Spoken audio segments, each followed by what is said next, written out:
takes some courage, and it takes examining your fears and thinking about, well, what is the worst case? And am I still going to have life if the worst case happens? Am I still going to have dignity and some respect left if the worst case happens? And if you will, then go on.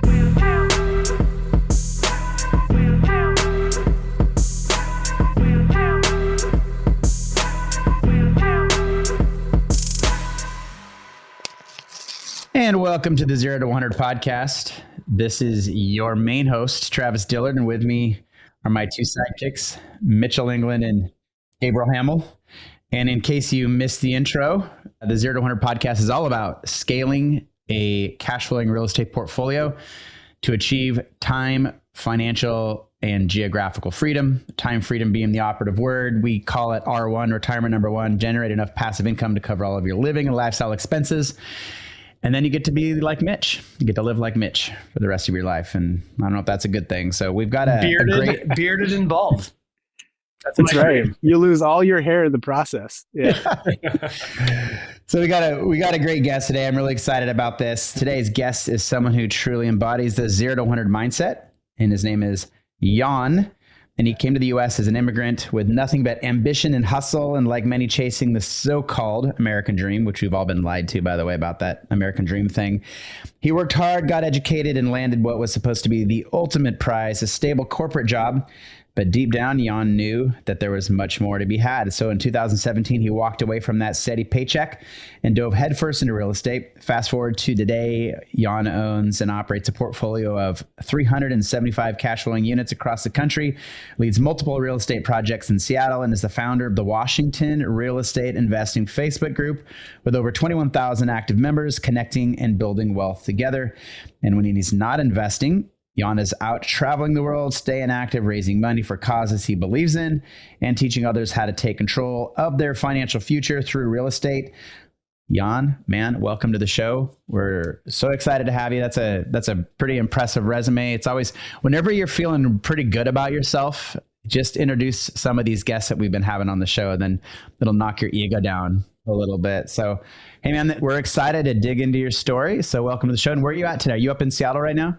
Awesome. Yeah. Thanks for having me, guys. I am calling in from the basement of my interior designer's home. I'm in between houses right now. I'm building a bunch of houses in Seattle, but none of them are finished. So she let me live here. I'm here near Seattle, and just finishing up these projects, and can't wait to move into my own house again. So amazing. Let's get into your story. So first generation immigrant, yes? Yep. And where from originally? I was born in Poland, lived there till I was 7. And then my dad was doing like international trade and had a few different businesses going. And he moved us up to first LA. And then I've been in Seattle area most of my life, but still love going back to Poland and have roots in Europe and family back there. So it's a good reason to go back and see friends and family. So you were little then, or how old were you when you came over to the US? 7. Okay. And then that was a move for your dad's career or business. Is that right? That's right. Yeah. So Jan, you immigrated at 7 years old. I guess the question we always ask is, so you had mentioned like the American dream, and I'm assuming this bio was put together by you. So like, give us a little insight, like because I sort of have negative feelings when I hear the word, we were sold the American dream. Like, tell us about that. Like, what were you sold? Tell us your early life quickly before you got into real estate, and then we'll dive in starting 2017 with you. Sure. My dad was kind of an entrepreneur and just did random businesses here and there. Never really stuck to one thing. It kind of worked. It kind of didn't. My parents got divorced. And so then it was just my mom raising 3 single boys. And, she didn't know about entrepreneurship, but she knew that it seemed like the best path forward is go to college, get good grades in high school, get into a college, and land yourself a nice, steady corporate job. I mean, that's better than not going to college, right? I mean, that's what we were led to believe, and that's what people around us did, and that was kind of the best possible outcome. Did you believe that at a young age? I'm just curious, because I think a lot of us are told that. I mean, I remember being told that. My parents didn't go to college, but I felt like that was the default setting. But I remember at a young age, I just didn't connect with that. I'm like, there's got to be more. And I see all these people going to college and getting jobs, and a lot of the adults I was around, they didn't love their jobs. They didn't seem like they were living a fulfilling life. So I'm just curious, like, you know, you as a young man, as a young child, like, were you just like, yeah, that sounds about right. That's what I'm going to do. That's what my mom said. Or did you question these things? I definitely didn't connect with it, but I didn't have any role models that would have really led me to believe there was other great options. So I just kind of stumbled my way into it. All I know is that, you know, when I was 10 years old, I remember in fourth grade, you know, I would like flip candy. I would go to my Winco Foods and buy jawbreakers, giant jawbreakers for 15 cents back then. Now they're a lot more expensive. And I would sell them in class for $1. And I'm like, God, these returns are incredible. I've heard so many stories, entrepreneurs like that. I knew a guy that would go get the bulk gummy bear bags, I think at Costco or whatever, and then would get like put 10 in a bag, right? And make it kind of nice, tie it up, and same thing. So I was a dumbass. I was like pissing myself in the sandbox. I should have been making some money. Travis still pissed himself in the sandbox. I love that story. It's just a nicer sandbox, Gabe. It's a much nicer sandbox, nice thanks to sandbox. real estate.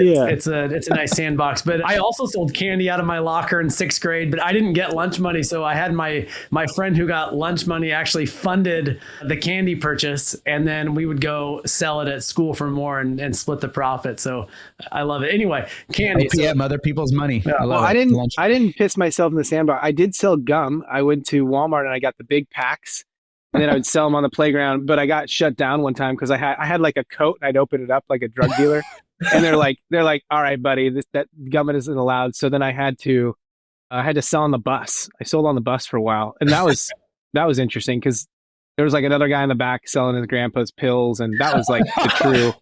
That was the marketplace back then. No one cared about no one gave a shit about your gum. Yeah, they're like, you have some Trident, bro. This guy has like some sort of like Vicodin or something. I don't know. Anyway. All right. Back to Jan's story. All right. So you didn't stop at selling jawbreakers. Let's continue. Yeah, I mean, look, like I didn't really recognize that I wanted to do entrepreneurship. I just knew that regular school, like memorizing things and then regurgitating them back onto a test, wasn't that engaging. And I did fine until, you know, I got to like junior high school and I started kind of rebelling, and my parents got divorced, and I wanted, you know, I was looking for attention in the wrong places and started getting in trouble a bit. And then I just kind of continued with just like my little side hustles, you know, like that was much more engaging to try to go and figure out how to like earn some money. Cause my mom was making 40 grand a year, raising 3 boys on her own. So there was no extra, there was no allowance. There was no oh, let's get you something really cool that you've always wanted. It was like, you want something, you better go figure it out. I'll get you something. It's called dinner. I'll give you dinner. Yeah. Right. You get dinner. That's what, Most days. Yeah. So, so it was kind of like, I just knew I gravitated towards that. And I finished high school and I followed the path and I did the college thing, and also wasn't very engaging. But towards the end, I'm like, oh shit, I'm near the end of these 4 years. They're like, Jan, you need to graduate. You need to do something. And so I was kind of given some guidance like, hey, why don't you go and get involved in some extracurricular activities, because that will look good on the resume and more people are going to look at you seriously as a candidate for work. And you know what? That's where I found more engagement again, is in these extracurriculars and like community, in leadership. So I did this program called Washington Business Week, where you get a group of 10 high school kids and you lead them through kind of making online marketing and sales decisions for this kind of like virtual company, and you get them to create a new product and pitch that. And I was like, oh my God, this is amazing. And, you know, I was the youngest kind of company advisor there, but my team won the week. And I was like, this is awesome. And so that was kind of my first taste of, oh, wow, like this is, you know, even though this isn't real, it's kind of just an activity for these kids. This is very engaging for me. And so I realized, okay, I like business. I like entrepreneurship. I like decision-making and managing risk. And that's kind of what led me towards wanting to try more of it during, you know, after college, is like, okay, maybe I shouldn't just do the pure corporate thing. Maybe I should try to follow this hunch I'm getting from this entrepreneurship thing. So that was kind of my first real structured taste of it in the real world. Yeah, that's a cool story. But you did go and get a corporate job, yes, after college? I did. Yeah. I did work at a startup, which like a tech startup, fintech startup. as a student at the University of Washington. And that was just for the summer. And then I did end up kind of getting a corporate job at Boeing. It was a rotational program, very cool. I got to try 6 different jobs in 2 years. I got to work, in South Korea and in Frankfurt, Germany for 4 months. And I got to do this really cool rotational thing, ended up in airplane sales and airplane contracts. And I'm like, man, this is like about as good as it gets for a 23-year-old kid. Right after college is like getting to do all these different things and international company and travel. And I still just wasn't very engaged, unfortunately. I saw some of my friends that like loved aviation actually excel, right? Because they were doing something they loved. They were obsessed with airplanes. And I'm like, how do I get that feeling? I want that feeling, because I could see I was just not there. And so I realized, okay, shoot, that kind of feeling of disengagement, and also coupled with looking at the financials of a corporate job, I was like, okay, I'm making 60 grand a year. I'm saving 20 grand a year. How long till I get to $1 million at this savings rate? Okay, $1 million divided by 20 grand, 50 years. Okay, this is not going to work. Easy breezy. Easy math. Not going to cut it for me. Yeah. So then I started $1 million, then you realize, that's actually not that much money. Right. It's worth like 300 by the time you get there. Right, or whatever. with inflation, $1 million. Yeah. Correct. So that's when I started taking action, and I tried starting a couple of different companies while still working at Boeing, right? So you got your 9 to 5, and then I would have my 5 to 9. And so after work, I tried creating a t-shirt company, like many young people do, kind of an apparel company. Okay. It didn't really pan out. Designs were okay. Production was okay. Sales and marketing were difficult.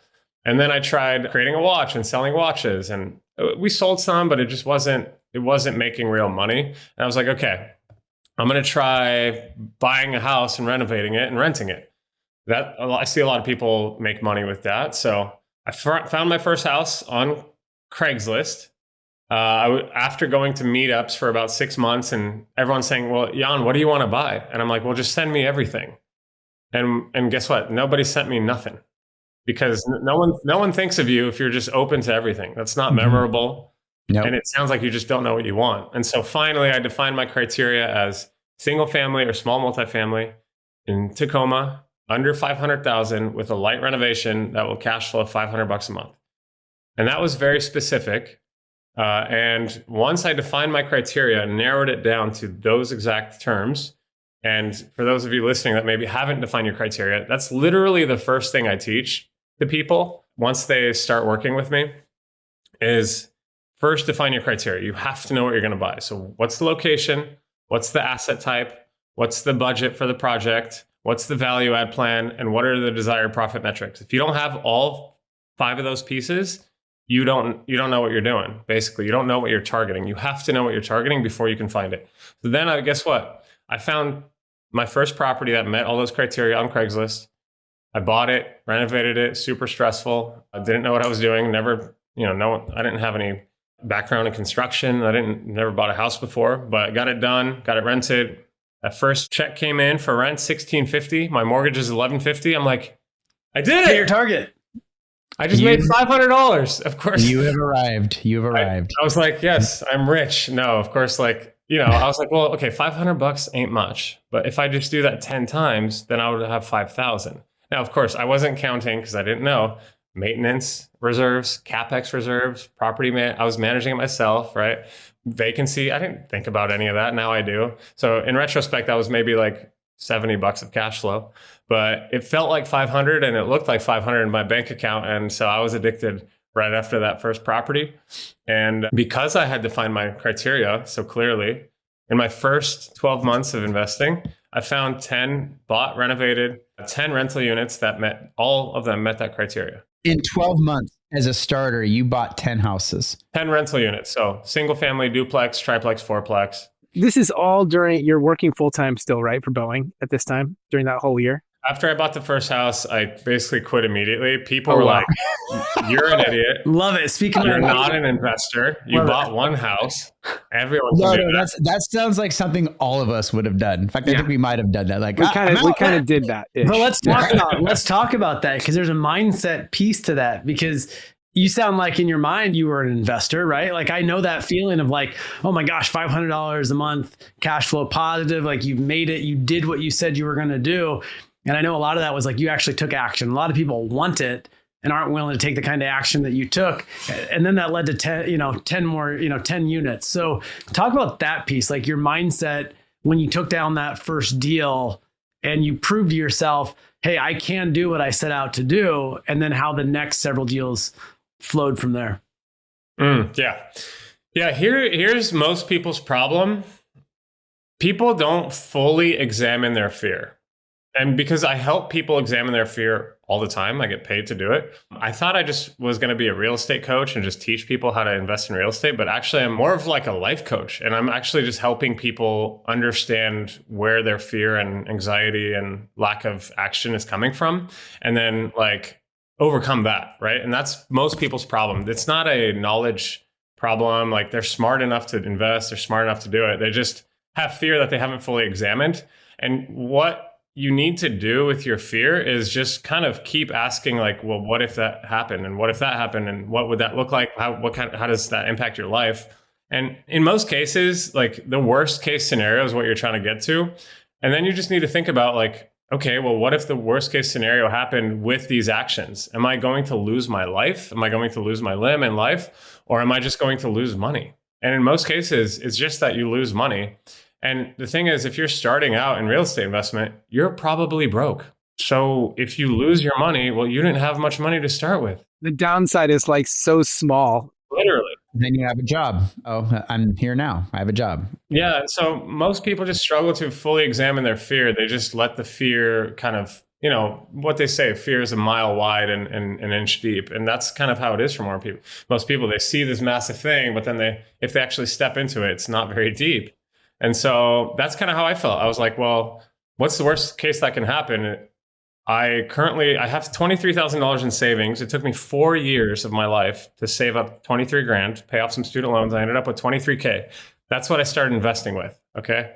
I figured, okay, I'm going to quit my job and I have 23K. What's the worst that can happen? I lose my 23,000 and I go back to work. I'm basically in the exact same position I was as I am now. You know what I like about real estate? I like that because I started a company like you did, or I have actually started a company and I've invested in real estate or started a real estate business. With real estate, you actually have a tangible asset. Like if shit hits the fan, maybe you underwrote it wrong. Maybe you're not cash flowing like you should. Like you actually have something to sell. So maybe that worst case scenario actually isn't as bad as you think it was going to be. Maybe you lose 100K. Okay, well I can recover from that, or 50K, or whatever that looks like. But sometimes you start a company and you're trying to build goodwill and you're trying to build you're taking out credit lines. If shit hits a fan with a company, you could actually lose a hell of a lot more with a company. And so I love that about real estate, because let's say something did go wrong. You still have a house, right? You still have a house that you can sell or rent out, or you have like Gabe always says, because he owns real estate, he actually has a lot more options than if he hadn't. So, yeah. Yeah. Well, and so what if you do like start a company and then you fail, like, and you lose $500,000? I mean, to me, that just doesn't seem that bad, I guess. Like I'm still alive. I still have my brain and my dignity and I still have relationships and I still have a will to survive and a will to figure it out the next time. Like it just, to me, that is not the end of the world. I agree. I completely agree with you. I love this conversation because we maximize, or we give too much weight to the risk. And I think you said it quickly, like a lot of people are living in their worst case scenario right now.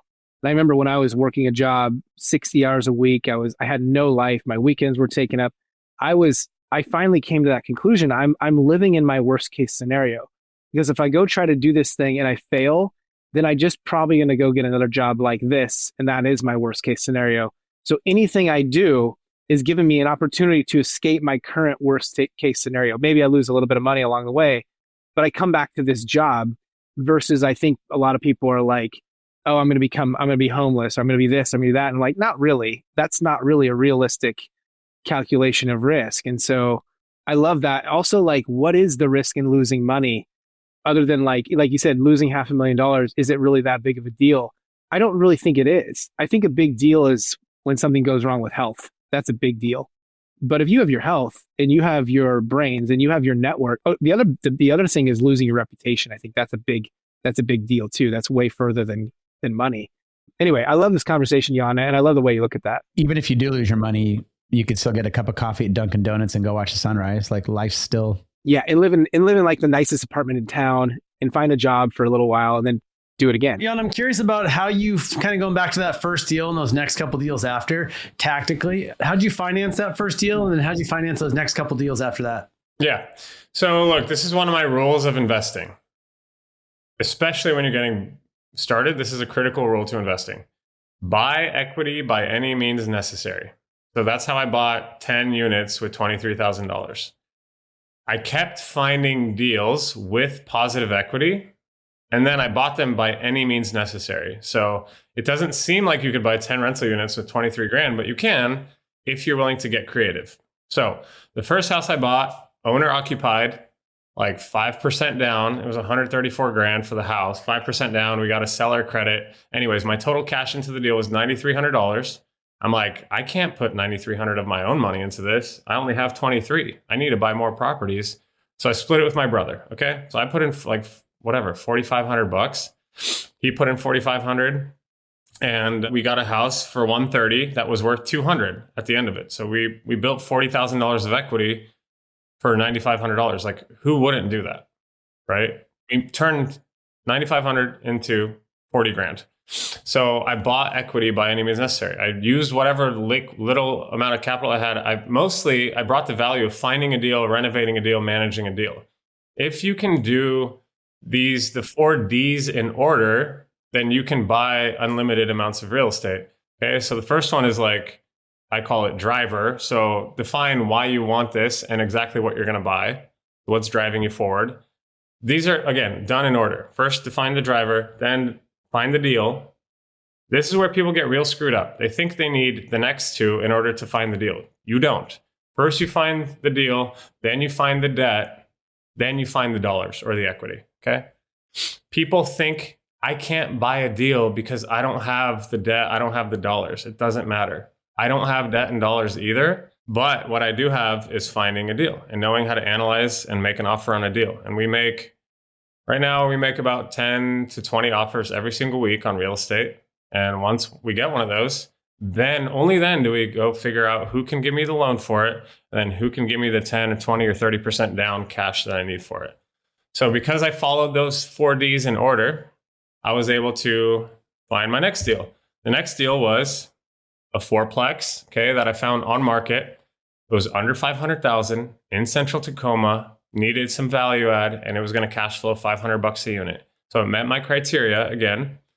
And this time I was like, all right, well, I got about like 15 or 17 grand left or whatever. And I've already used my owner occupied loan. So how the hell do I get how do I buy this, right? This one's like $400,000 plus a 180K rehab tied into the loan. Well, guess what? I had a brother that invested in my first deal. I was like, hey, Ludik, you are going to buy this 4-plex owner occupied. I brought the deal. Like, you need to sign on the loan. I'm going to renovate it. And then you move in when I'm done renovating it. Okay. He's like, what is this? I'm not doing this. I was like, just sign right here. He's like, all right, fine. Okay. So that's how I bought the second one. So Trusting brother. I love that. Yeah. So, again, I found a deal with a lot of equity and then I bought it by any means necessary. I didn't have all the money. It doesn't matter. I brought the deal and that's all that mattered. Okay. The next one, I found a triplex from my Facebook group. Someone posted a property that was a really good deal. I didn't get that one, but guess what? I built a relationship with the wholesaler. I called him every week. I said, hey man, how's that deal going? I want to buy it. I want to be a backup buyer. He said, sorry, man, it's not going to work out for you. This guy's serious. And then because I called him every week, he hit me up 3 weeks later and goes, hey, I've got a triplex in Tacoma. My wife is like not letting me buy it because we're too busy doing 3 flips. You want to come look at it? Right? I was top of mind because I hit him up every week and bugged him. And I said, yeah, sure. Let's take a look at it. I go down there. It's a triplex in Tacoma, 3,000 square feet, views of downtown, Mount Rainier, and small water views from every unit, all 3 units, $200,000. I was like, I don't know if I can make it work. Yeah, I'll take it. So that's how I found the third one. And I was like, shit, how am I going to get the debt? How am I going to get the dollars? Well, it doesn't matter, but because first I got the deal. So I did it in order, right? It met my criteria, the driver. I got the deal. Now I'm like, all right, how do I get the debt? All right, let's get a hard money loan. This thing needs a lot of work. And I don't have anyone else in my life that can qualify to buy this like fixer. So I kind of qualified on my own at that point. And I didn't have any more cash. So I took a loan from my 401k. So I did have 60K in my 401k at Boeing. I converted that to a solo 401k, took out half of it and bought this triplex. And then I renovated it. And then I got to refinanced it. So I bird it and I refinanced it into my mom's name. I was like, hey, mom, you're going to live here now. This is an owner occupied loan with low down payment. And here you go. You're welcome. You no longer have to pay rent or worry about your mortgage. You don't need to pay anything. I got it. Okay. The middle and the basement unit are going to cover your rent and hold a mortgage. You're going to live here for free. She's like, what are you talking about? I was like, just sign here. Okay. So we got her in the triplex, my third ever deal. I've just bought a triplex for my mom. She got equity in that deal. She still lives there to this day, whatever, 5 years later, 6 years later. And she saved a ton of money because of it. And so again, buy equity by any means necessary. And so that's kind of how I did this, guys. I just kept finding the deal. And then I worried about the money and the debt later. And I continue to do that today, right? It's called syndication, right? It's called joint ventures. I find the deal, I bring the expertise, I renovate the deal, I manage the deal, and other people give me all the money I could ever need. And I give them 30 to 50% of the equity in the deal. They get quarterly cash flow distributions. They get a big payout when we sell a refi, and everyone's happy. And I get a bunch of free real estate. I love the way you incorporated your family. It's almost like if your parents would have had 10 more kids, you could have scaled this thing a lot faster. More owner occupied. More owner occupied loans. Yeah. That's great. I love it. Totally legal, totally above board. You just need to figure out how to get creative and find deals. If you have a deal, guarantee you can find money, you can find debt. The problem is you don't have a deal. The problem's not that you don't have money. The problem is you don't have a deal. Well, that's the problem. I mean, people spend all their time. We talk about this all the time. Getting their logo dialed in, or they spend all their time doing all this shit.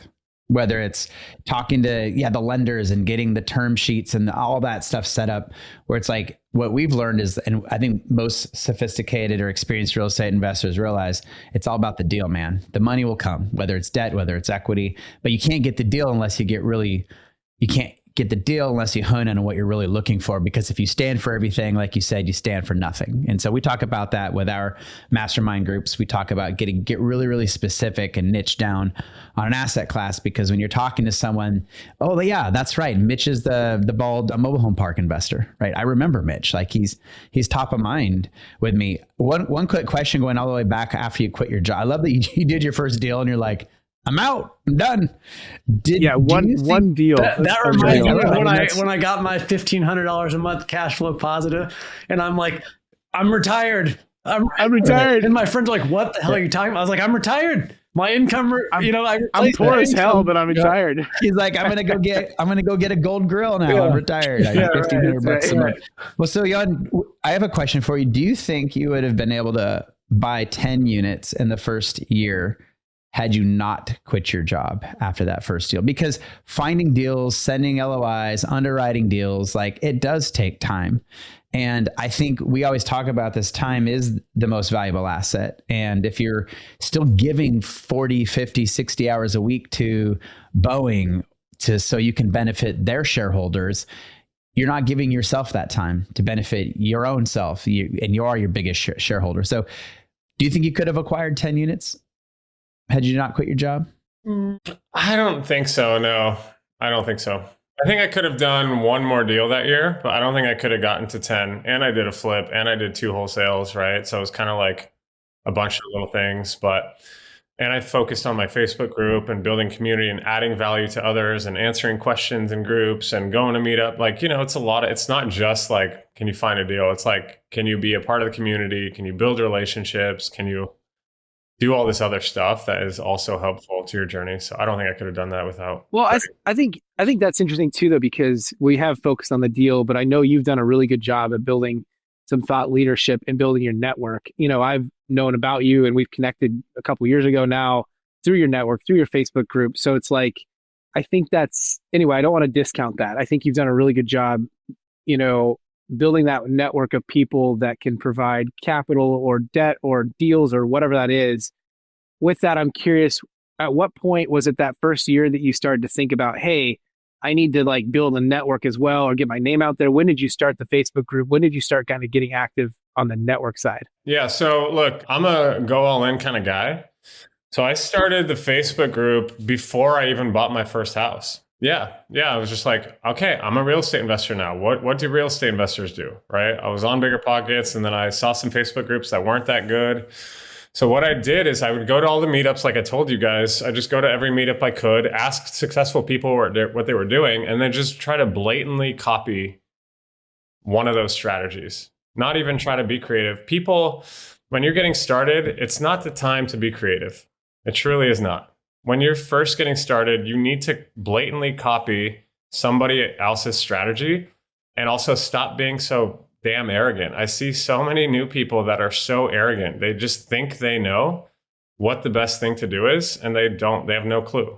So you need to humble yourself and go to someone that's way more successful than you, figure out exactly what they're doing, and then copy it exactly. Stop trying to be creative. You can be creative once you've had a basic level of success. That's how I really think about it. And so I'd go to the meetups, I ask people what's working for you. And then I just realized, okay, I just need to copy someone that has like 50 rentals because I'm just trying to get my first one. How do I copy someone that's done it 50 times? So I found those people and then I copied it. I did exactly what they told me. Okay. I did exactly what they told me. And then I'd go to the next meetup and I'd talk to them more and ask more questions and figure out how to add some value. And then I realized, okay, I'm going to all these meetups, but I still have questions. I still want to talk real estate. I still want to be engaged in this world. So then I those 7-10 people that I met at those meetups, I just added them into this group called WA Real Estate Investing, Washington Real Estate Investing. And I was like, hey, you guys want to talk about real estate investing on Facebook? And they're like, no, what is this? Why'd you add me into this group? And I was like, oh shit. Okay. All right. Well, I want to do it. And they're like, well, we don't. And then I was like, oh, shoot. Okay, no one wants to talk to me on Facebook. I better start maybe I should start posting my story and sharing things I'm learning. And then maybe add some people to the group that also want to learn. And maybe they're going to learn from me and then maybe they'll share. So I just started, using the law of reciprocity. If you want something, maybe give that thing first to someone else, right? So give before you take. So then I just started sharing everything I was learning. Every couple of days, I'd make a post and say, hey guys, I just learned about how to calculate a cash on cash return. And here's a quick calculator I built. I want you guys to give me feedback and also feel free to use it. And here's a loan amortization schedule I found. Feel free to use that. And I just started sharing value and sharing my story and things I was learning. And then guess what? Other people started doing the same thing. And then it just organically grew. And over the years, I've never paid for ads or anything. Now it's 23,000 people in there. I'm able to raise all the capital I need, get all the debt I need, find all the deals I need strictly from that group because I gave value first and then I asked for something back because I try to do it the other way. I try to take first and then give. And guess what? People don't like that.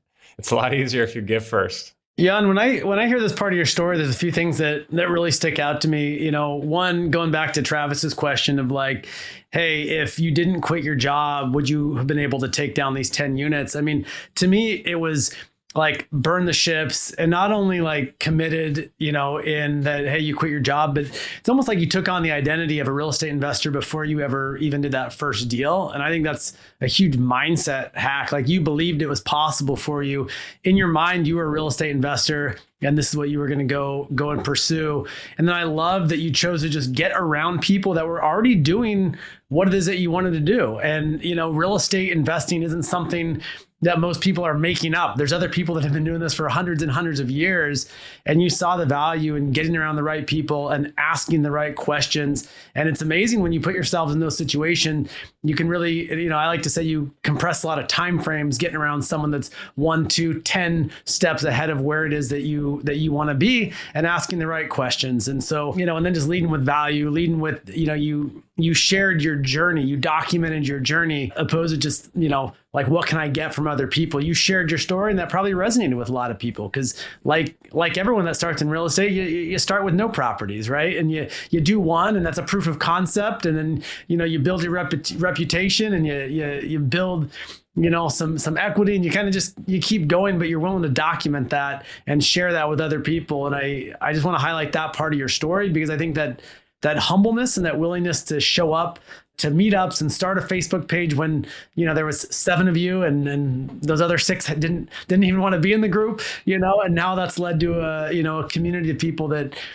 probably fund some of your deals. But that started from like a humble heart of like, hey, here's what I want to do, and just sharing and documenting your journey. That's it, man. That's it.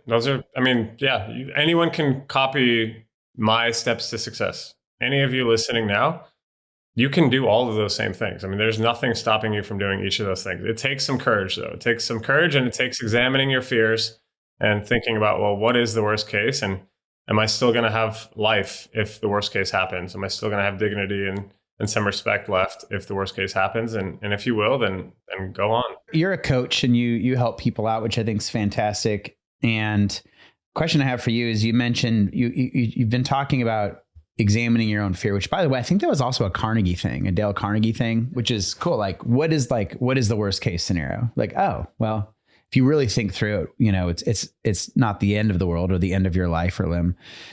My question to you, though, is, and maybe this ties in, maybe it's a 2-part question. What are people's, like, when you really dig into people's fears? Okay, yeah, I'm going to lose money. But is there a deeper fear behind that? Is there a mindset block? Is it deep-seated education? Is it something they've learned generationally? So is there a fear behind the fear, so to say? And then also, like, the second part of that question is, what in your experience keeps people from ever starting? Like, what's a common occurrence? Because we see this all the time. People will invest money, they'll join the mastermind, they'll do the things, but they just don't ever. They'll have a good. In fact, we've seen people that have decent deals. They just don't pull the trigger. Or they have all the knowledge. They've read all the same books that we all have. They've listened to all the podcasts. They've joined the groups, but they're not taking action. There's a fear of what? Yeah. What's the fear behind the fear? Maybe there's a deeper fear besides just losing money. And then also, maybe the answer to the second question is the first one. Like, what keeps people from actually pulling the trigger and taking action? In your experience? I mean, one of the common ones is just simply like, it's just fear of the unknown, I think, is one of the big ones. And so how I bridge that gap with people is that I think a lot of people just think there's like going to be a gotcha moment. Like, you get through step A, B, C, D, E, F, and then there's a gotcha, and then everything falls apart. And so, you just need to, people need to be basically talk through each step of the process. So like an acquisitions process, right? People think, oh, I'm going to lose money. They never even make an offer because they never even get to the analysis part or even browsing part. They never do any of it because they're like, oh, I'm going to lose money if I do this somehow. And another kind of like fear below that is, I'm not going to be able to take care of myself or my family or et cetera, right? If I lose money, I'm going to be out on the streets. So, I mean, that's totally valid, but I think people think there's a gotcha moment that happens where they lose everything. And so I just kind of talk them through like, okay, well, tell me about, like, let's say you get a property under contract, and you need to submit some earnest money. Let's say you put $1,000 earnest money. And so, like, can you lose your earnest money if you have an inspection contingency and you walk away, let's say at day 6 before your 7-day inspection contingency? They're like, well, no, I guess I can't. I'm like, are you sure? I'm like, well, what other costs are there? What other costs do you have to incur during your inspection? They're like, okay, well, I have to pay for an inspection report. So it's $400, right? Okay, well, could you lose your money from your inspection report if you back out? They're like, yeah, I can. Okay, so you could lose 400, but you would get your 1,000 earnest money back, right? They're like, yeah, okay. I'm like, okay, well, look, let's say you get through the inspection and you build a scope of work and you meet with a GC there and you have like a really good scope of work. And then could you lose any money doing that? No, I couldn't. Okay. Well, all right. Well, what if you then take that scope of work and your plan and your 3 comps for sale, and you take that to a hard money lender and they say, oh my gosh, thanks for sending that. Cool. Like, we like the deal. Could you lose anything there? No, I couldn't. Okay, well then what if you then take all of that work, and yes, this takes work, right? And time. So you could lose your time. And what if you take all that and you show it to a mentor, someone like me, and someone that wants to help you if you are willing to help yourself by following these simple steps I laid out for you? Could you lose anything then? No. Okay, and what if I told you, hey, listen, if this is an amazing deal, if you don't buy this, can you sell it to me? I'll pay you an assignment fee. Would you lose anything then? Or would that give you enough confidence to actually proceed with the deal? And they're like, yeah, definitely would. If you're willing to buy it and pay me, then maybe I should just buy it, right? And so they're like, okay, well, yeah, that sounds pretty good. Once you actually talk someone through each simple step in the process and help them understand what they could gain, what they could lose, what they could risk, I think people, first and foremost, there's kind of just fear of the unknown. They think there's going to be something that happens that makes it all fall apart, where I try to just show them that you can remain in control of every part of this. If you stop feeling comfortable, you back out. And yes, you're going to lose something, but it's going to be far, far, far less than what people make it out to be in their minds, right? The people usually blow stuff up in their minds. So fear of the unknown is a big one. And then, I think another core fear is if I do lose, then I'm not going to be able to take care of myself and my family, and I'm going to be, hurt that way. And that's valid. It's just, it's valid, but it's also often unexamined. Well, it's interesting that first example, because when I was thinking about the school system as you were going through that, and I'm like, if you think about it, we are de-incentivized, or we are punished in some ways by going forward and trying something and failing at it, and then figuring out in the school system. For example, right, you go study for a test, you get a C on the test. At that point, you're punished for that grade. At that very point in time, and there's no incentive to go, hey, maybe I should look at that and figure out where I did wrong, or maybe collaborate or and move past that, and then understand what I did wrong and where I can learn. In the real world, I think we're rewarded for going forward, trying something, failing, and figuring it out. In the school system, we're punished for iteration. We're punished for collaboration. We're punished for trying something. There is a gotcha. There is an endpoint. In the school system, that's a test. You take it, you did a bad grade, and there it is. I don't know if it's the best example, but I was just thinking about I got a gotcha on every test I ever took. I failed all of them. Yeah, it's always a gotcha. And then I'm like, well, can I, and then I would naturally ask my friends, and be like, well, that's cheating. I'm like, well, in the real world, that's not cheating. That's collaboration. That's what we should be doing. So anyway, I just wanted to. Yeah, when are they going to throw this garbage school system out at some point? It's total bullshit. It's rigged. It's rigged to create worker bees. We should have an entire podcast on that. Jan, I want to switch gears a little bit. I love your story. I love the mindset, the piece, but I want to shift. Like a lot of our listeners, they're looking at how do I scale in real estate? You started with that one, then you had 10 units, but you didn't stop there. I think you said you have 375 units today. And so I think a lot of people get stuck where, they do these onesie twosies, maybe it's a duplex, and their mind, I feel like a lot of it's a mindset piece. They can't get past that duplex mindset, we're more than 4 units, but you've obviously scaled far beyond that. So kind of walk us through how you went from, you talked about 0 to 1 to 10 units, but how did you go from 10 to 375 units? Great question. And by the way, Mitchell, I did love that analogy. I think you're right. That is what we're taught is, get this right or else. And that's just not how the real world is always. It's you can, especially with real estate where you can control the variables, there are a lot of opportunities to make something that was not awesome into something that's pretty good, even if deals are made. Deals are made. Yeah. And you can mess up in real estate and still have a lot of success in those failures, right? It's totally. Yeah. You just need to get, tighter with your budget and better with your operation and make a sexier design. And there's just a million things you can do. So anyways, thank you for that. And, I think I sent you guys that bio a little while ago, because now I'm up to 405 or 407 units or something like that. So I bought another 25 or so since that. And how we got from, to scale, you just need to start hiring, really, right? Do you guys have employees? Everyone here have an employee? At least one? Multiple? We don't have big teams or anything, but property level, we have a partner who helps manage. And it's. I think there's different structures, but we have leverage through people for sure. Asset managers that manage on-site managers, and You guys have any admin people?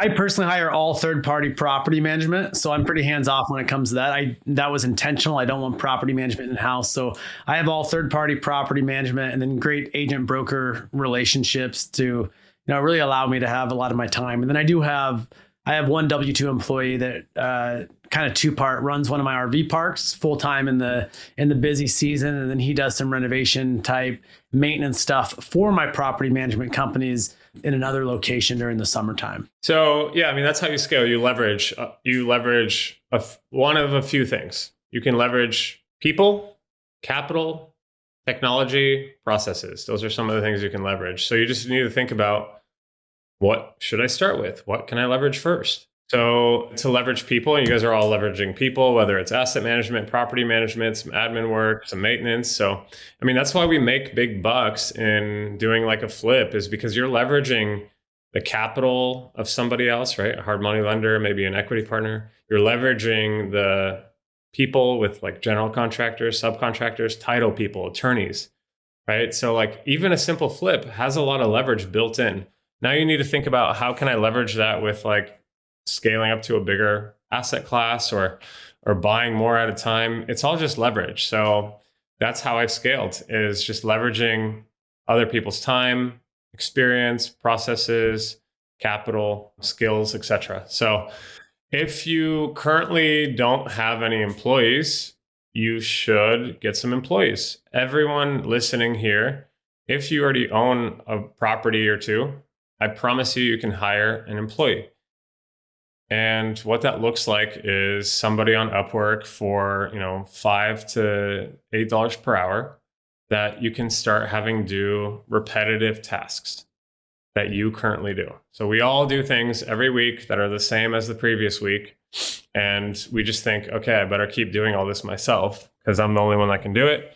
And again, that's extremely arrogant. You are not the only one that can do it. There's many other people that can do what you do. And so you need to humble yourself once again. And then you need to work on the business, which is very, very easy. People overcomplicate processes. Okay, go to the website loom.com, LOOM, record your screen doing the process, add the links to the process, give that to a virtual assistant and say, you do this now. When you hire a virtual assistant, I recommend hiring an admin assistant from the Philippines. I have 2 gals in the Philippines that are amazing. They do so much work. One of them has become an operations manager. She's running entire properties, etc. She's awesome. So, you can find someone for $5 to $8 an hour, and they're good at admin. They need processes. And what you need to give them is that process doc, which is just a video of you doing the process. And then you need to tell them when they start the process. And then a second thing is, what's the definition of done? So how do they know they're done, and what do they need to do when they're done? So for example, one of the processes for me might be, hey, I'm tired of manually approving people into my Facebook group or rejecting people. Let me record myself for 20 minutes going through a list of 100 people that I'm clicking approve, reject, or give feedback to, right? Or block. And then explain at each one why I'm choosing this option, Oh, this person doesn't have a profile. Block them. They don't have a profile, or they're based in Nigeria. Sorry to all my Nigerian friends, but there's a lot of scammers in Nigeria. You got blocked. That's why Jan blocked you. Now you know. Okay, good feedback from Mitch. It's good to know. You're hilarious. Getting blocked out of things. And then I just record myself doing that, give it to the virtual assistant, and then tell them, look, you start this every day at 9 a.m. Pacific. And the definition of done is when you complete all of these people. Send me and I also want you to send me a screenshot of the people you blocked and why for the first 10 days. Okay. So it takes you half an hour to set up that process. And now you just offloaded 6 hours of work every week or whatever it is. Right. And so that's the first place I would leverage people, is get an admin assistant to do data entry, basic routine tasks, stuff like what I just explained. You shouldn't be doing that, all right? Because your time per hour is worth more than $5 to $8. And so you need to offload all those menial admin tasks to somebody else. And then I just kind of kept doing that, right? With more and more complicated processes, to where today I'm hiring someone I'm paying $18 an hour this week. And I've got my top 2 guys. One of them's in India. He's a CFA. Okay. He's like a chartered financial analyst, certified financial analyst, master's in mathematics. Okay. He's going to get paid $18 an hour to do all of my underwriting for mobile home park deals. And I've been working with him for 2 weeks, and he's a killer. Like, he's already improving. We're just testing him out, but he's a killer. And now I'm like gonna replace my requirement to make so many offers every week. I'm sick of it. I'm sick of having to make the decision on every offer. So I'm going to let him do offers once I'm super confident that he's getting them very close to what I would normally offer. Okay. So that's how you do it. You leverage people, process, time, capital. Just keep leveraging more and more until you're doing less and less yourself. And when I say less and less, that's not I'm doing less work. I'm just doing less lower value per hour work. And now when I work, I don't want to touch a task unless it's literally $1,000 per hour task, right? So if it's anything less than that, I'm going to try to find someone else to do it. I love that you said leverage tech, because I think a lot of people think of OPM, other people's money, right? Other people's time, but like also like we have an RV park where we leverage like an AI based SaaS platform that's added millions of dollars and upside to this property, because you can reduce the staff to one, you can automate all the booking. I love you said that. I think another piece of leverage we talk about in our book that a lot of people don't understand is education. Like, you can get an insane amount of education out of like a $20 book. This whole like spend $300,000 on an MBA, I think that shit's going away at some point. I think people are catching on to that's a kind of a farce. But I think education's another thing. I had one other question for you before, and then we'll get out of here. But before I forget, you mentioned the word arrogant before, and a lot of maybe newer investors you mentioned are arrogant. We're coming out of a pretty big bull run, a bigger run up. We've seen a lot of people. I always make it, joke. They're on Instagram cashing their check in front of their rented Ferrari. Like, when you say arrogant, what do you see? And how can people self-examine and make sure that they don't fall trapped to being arrogant? I talk to Mitch about this all the time. He doesn't have the self-reflection, but maybe you can help him. Like, how do you recognize that you're arrogant? Jan. Yeah. How do you recognize that you're arrogant to a fault? Like, give us examples of what you're talking about. You know what? Screw you guys. I don't need any help. All right. Okay. Exactly. There you go. You know what? There you go. There it is. There's a great example for you. Self-identified. Yeah. If you don't own any property, you don't know anything about owning property. Okay. And if you're not getting 3 to 5 contracts a month, you don't know anything about off-market acquisitions. And so you need to stop pretending and stop doing what you think you should do and start doing what somebody else that has exactly what you want tells you should do. That's it, simply put. Where do you find your off-market deals? I have 3 cold callers in Egypt that cold call 5 days a week. So we're bringing in 15 to 20 leads. We're offering on all those each week. And right now we've got 3 contracts this month so far. So looking like we should get 1 more before the month is up. So yeah, we're getting 3 to 5 at the moment a month. Jan, I got to say, it's interesting because I think you said you make around 20 offers a week, or is it 15, 20 offers a week? We have people that we're, working with, say in our mastermind or others who are like, gosh, I've made 4 offers in the last 6 months and I've gotten just nothing. And it's interesting to hear about your volume and how much work you're putting behind the acquisitions. And of course you're getting good deals. And I just had to point that out, that you've got, if you're making 4 offers in 6 months, you're not trying. You're just not trying. Yeah, no. And look, here's the thing. New people often are doing actually the right activities, just at dramatically low volumes. And so if they just, Alex Hormozy says this and I freaking love it. He's like, do so much volume that it would be unreasonable for you to not succeed. Right. And so people that make 4 offers in 6 months, it's just do you think that's an unreasonable amount of volume to not succeed? Or do you think that's kind of barely there? Come on. So yeah, if you make 10 to 20 offers a week, first of all, you're going to be like, shit, how do I even get that many leads? Right. Well, good. Now go solve that problem. Right. And so, yeah, if you make it a target to do so much volume that it would be unreasonable to not succeed, you will guaranteed succeed. I've seen it happen many times. So Well said. Really well said. Jan, before we get you out of here, we have one final question that we ask all our guests every week. Hypothetical question here. If you lost it all tomorrow, you still have your knowledge, but you don't have your properties, you don't have any of your net worth, you have no money in the bank, and you don't even have your network, but you still have your knowledge. You're sitting on a couch with a buddy. That buddy's not successful. He's not very helpful. Maybe the same position you're in. But the question is, what do you do that first day, that first week, that first month to get you back to where you are today, or maybe even farther than where you are today? Yeah, great question. I would do what we're currently doing. I would just do it myself because currently I'm paying other people to do all the work, but I would just do it myself. So I know from my data that it takes us about 400 cold call contacts, actually connections, right? So keep calling so many people until I get 400 people on the line. And then we're able to convert like one of those. So out of 400 connections on a cold call, I know we can get one contract, and we specialize in seller finance deals. So even with no money, I can get a seller finance deal done because I don't need a lender. I don't need 25% down. I've gotten seller finance deals with 5% down. So that's what I would do. I would make the cold calls myself and just grind it out. Like, yeah, it's going to suck. I hate cold calling, but you know what I hate more? Not having any money. So I would do that. Yeah. Connect with the seller.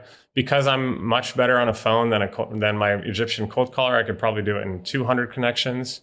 And that's how I would get my first seller finance deal. Once I have the deal, I would follow my 4Ds. I would find a mobile home park that meet my criteria. I'd get the deal. I'd get the debt from the seller, and then I'd raise the equity from literally strangers on Facebook groups after presenting them a viable opportunity and putting a business plan together. So great answer. And for our listeners, go back and listen to that multiple times. That's 400 cold calls for one deal. I think there's a lot of people that listen to this show who have heard us talk, who have not made 400 calls in their lifetime. So 400 calls, one deal, it's a numbers game. So love that piece of advice. I got to say, when I was cold calling, it was right around there. I mean, I'll validate. It's so interesting. By the 400 call or so, there's like a little miracle that happens. And it's like, and I remember this lady, she goes, we were just must be just like sent from God because we were just talking about selling our property last night. Why don't you come over? This 16-unit apartment complex. So anyway, pretty awesome. Jan, thank you so much for jumping on with us. Your time is valuable. We really, really appreciate it. We appreciate your story. I love the, it's just so inspirational to see somebody, first generation immigrant, come over here and just kick ass and be a valuable and build a valuable empire that you have. So thank you so much, man. thank you guys. Great to talk with you.